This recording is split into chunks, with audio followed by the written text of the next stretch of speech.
पाकिस्तान में इस वक्त सबसे बड़ा माफिया है आईपीपीज, इंडिपेंडेंट पावर प्रोड्यूसर्स। इस माफिया को कानून की पनाह हासिल है, इसीलिए हमें मजबूरन अपने बिजली के बिल्स में 30% इस माफिया को जगह टैक्स के तौर पर देना पड़ता है। ये टैक्स हम उसे देते हैं बिजली ना बनाने के लिए। फर्ज करें आपके मोहल्ले में कोई किराने की दुकान नहीं है, आप किसी और मोहल्ले के दुकानदार से कहते हैं कि आओ हमारे यहाँ दुकान खोलो, हमारा पूरा मोहल्ला मिलकर तुमसे महीने का 3 लाख रुपए का सामान खरीदेगा। वो कहता है ठीक है, लेकिन दुकान लगाने का सारा खर्च आप उठाएंगे, साथ में ये कि मैं अगर दुकान लगाऊंगा तो मेरे पास महीने में 5 लाख रुपए का सामान फरोख्त करने की कैपेसिटी होनी चाहिए। इसलिए भले आप मुझसे 3 लाख का सामान लें, मगर कैपेसिटी की मद में मुझे 5 लाख रुपए देने होंगे हर महीने।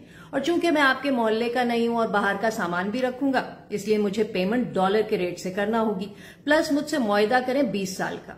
अब बताएं, क्या आप उसकी बात मानेंगे? अक्ल कहती है कि ये घाटे का सौदा है, नहीं मानना चाहिए। लेकिन अगर मोहल्ले की कमेटी फिर भी ये सौदा कर ले और बार बार करती ही रहे तो क्या होगा?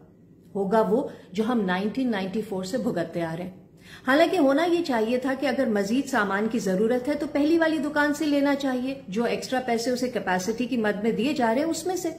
नई दुकान उस वक्त लगे जब पहली दुकान के पास गुंजाइश यानी कैपेसिटी खत्म हो जाए। लेकिन नहीं जी, अगर ऐसा होगा तो खाने वाले खाएंगे कहां से? बिल्कुल यही है हमारा आईपीपीज का मसला। इस वक्त हमारे बिजली के बिलों का 30% से ज्यादा हिस्सा बिजली पैदा करने वाली प्राइवेट कंपनियों यानी आईपीपीज को दिया जाता है कैपेसिटी चार्जेस की मद में। आईपीपीज को 2 किस्म की अदायगियां की जाती हैं, एक उस बिजली की जो वो बनाकर हमें बेचते हैं और दूसरी उस बिजली की जो वो नहीं बनाते, मतलब कैपेसिटी चार्जेस की। तो किस्सा कुछ यूं है कि 1994 में जब मुल्क में बिजली का बहरान संगीन हुआ तो पीपल्स पार्टी की हुकूमत ने आईपीपी से ऐसे मुआहदे किए कि कुछ ही अरसे में उन कंपनियों को मुफ्त पैसों की लत लग गई।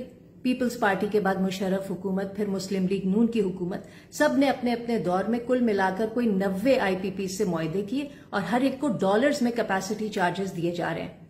जब साल साल से हम उस बिजली के पैसे दिए जा रहे हैं जो है ही नहीं लेकिन जरूरत पड़ने पर तैयार की जा सकती है, तो माजी की हुकूमतों ने सनतों को फरोग क्यों नहीं दिया? इससे एक्सपोर्ट्स बढ़ती और फॉरेन एक्सचेंज भी। इन आईपीपीज की कैपेसिटी के मुताबिक मुल्क में सनतें लगती तो हमारा पैसा मुफ्त में किसी की जेब में ना जाता, लेकिन ऐसा हुआ ही नहीं। या फिर आईपीपीज की तादाद कम से कम रखी जाती और हर एक से उसकी फुल कैपेसिटी के मुताबिक काम लिया जाता। वो भी नहीं हुआ, क्योंकि हुकूमतों को पता था कि पैसे उनकी अपनी जेबों से तो जाने नहीं है, तो मचाओ लुट। बिजली की कीमतों का बहरान इसलिए मजीद शर्मनाक है क्योंकि हम जरूरत से ज्यादा बिजली बना सकते, लेकिन उस बिजली को आवाम तक पहुंचा नहीं सकते। हमारे पास बिजली को सार्फिन तक पहुंचाने का ट्रांसमिशन सिस्टम बहुत ही पुराना, खराब और नाकाफी है। इन तमाम आईपीपीज के पास 38,000 मेगावाट बिजली बनाने की कैपेसिटी है। हम 38,000 मेगावाट के पैसे देते हैं, लेकिन हमारे पास आवाम तक सिर्फ 18,000 मेगावाट बिजली सप्लाई करने का सिस्टम है। तो जब सिस्टम ही नहीं है तो धड़ाधड़ आईपीपीज से मुआहदे क्यों किए गए? इन आईपीपीज का कहना है कि दुनिया भर में कैपेसिटी चार्जेस लिए जाते हैं। ओ भाई, दुनिया भर में तो ईमानदारी से भी काम होता है, तो वो भी करो। सेनेट की कायमा कमेटी बराए तवानाई के हालिया इजलास में जब 90 में से सिर्फ 3 आईपीपीज के खाते खोले गए तो उनमें अरबों डॉलर की करप्शन सामने आई।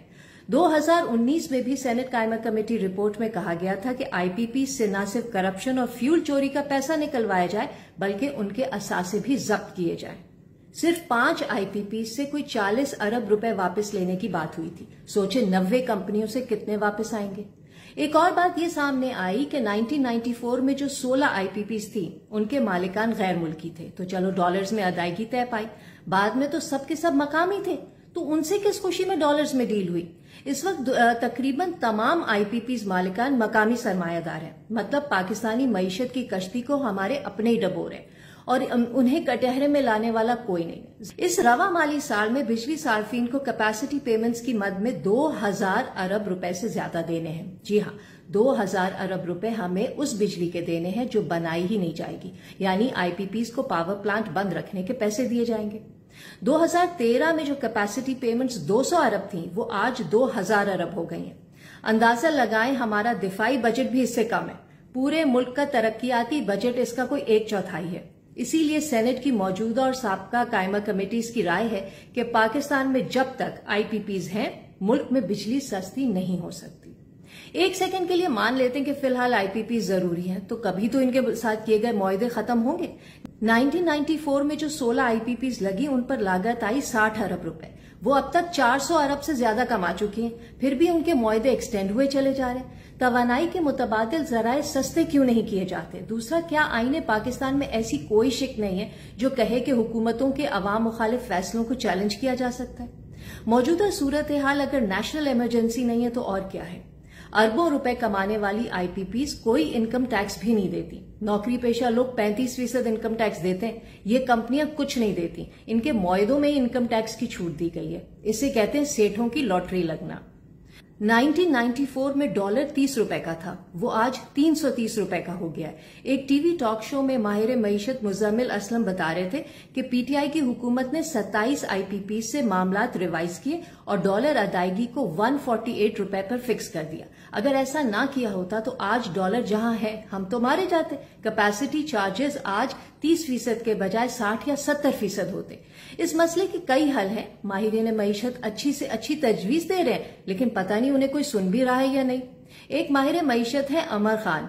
उनकी राय है कि बिजली पर टैक्स कम कर दें तो बिजली की डिमांड बढ़ेगी। इस तरह कैपेसिटी चार्जेस कम हो जाएंगे। टैक्स बढ़ाने से बिजली का इस्तेमाल कम हो जाता है, जिससे हालात मजीद खराब होते हैं। दरअसल बेशतर आवाम को बिजली के मामलात समझ ही नहीं आते। माजी की